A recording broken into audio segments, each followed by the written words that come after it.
Hey, this is Meredith again. I'm back with video number 19. This is part of the 30 Days of GoPro Guide for Beginners series.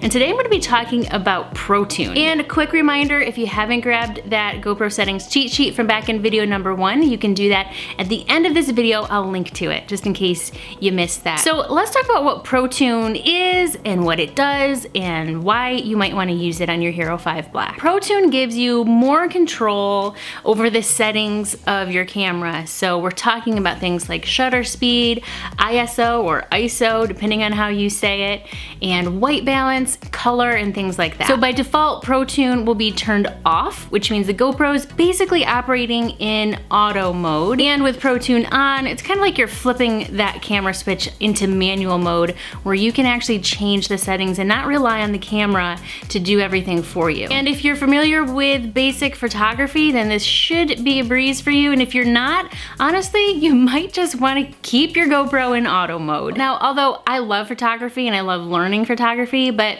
for my GoPro, I almost always shoot with Protune off. But with the Hero 5 Black and the touch display, it's actually never been easier to kind of play around with all those settings. So I may give it a try a little bit more now that I have a basic understanding of what everything is and what everything does. So let's take a look at the camera and I'll show you around Protune. So I'm gonna use the touch display to go through these settings, but you can also access this stuff through the GoPro Capture app when you're connected to your camera, so it's totally up to you there. And a couple things to note, Protune is available in most capture modes, but it's not available in the video plus photo mode, or in the looping mode, or in time-lapse video mode.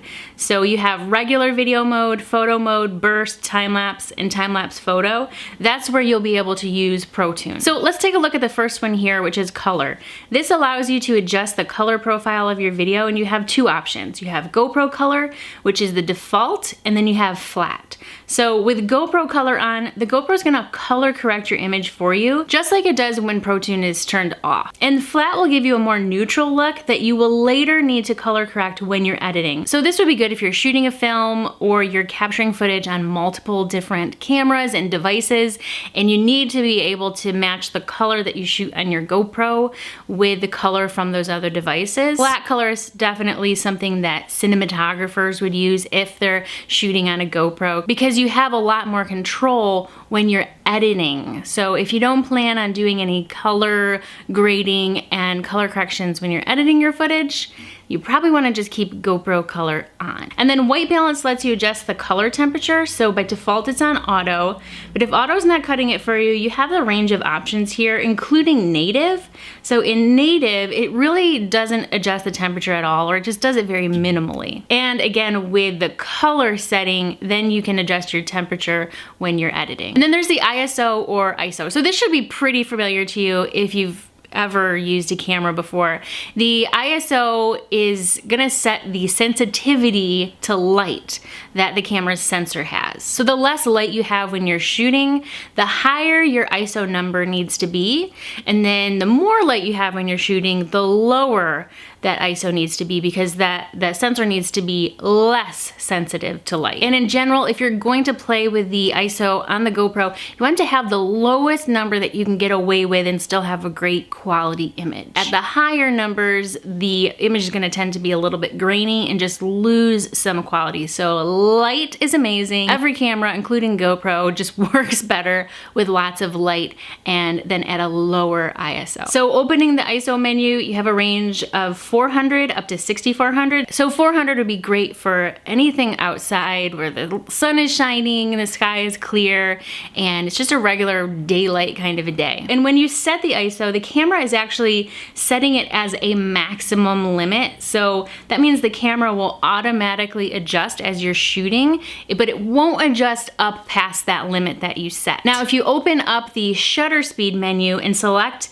a shutter speed other than auto, then you can actually go back to your ISO and lock the ISO on the number that you set. So it's not gonna change, it's not gonna fluctuate, it's gonna stay at the number that you set it at, giving you a little bit more of, you know, what you would think of as manual control over the camera. And when you have the shutter speed set to an actual number, something other than auto, you can actually take your ISO down to 100. So shutter speed refers to the amount of time the shutter is open, and the options here will depend on the frame rate that you have set. And then exposure value compensation controls the brightness of your video, and this only works when your shutter speed is set to auto.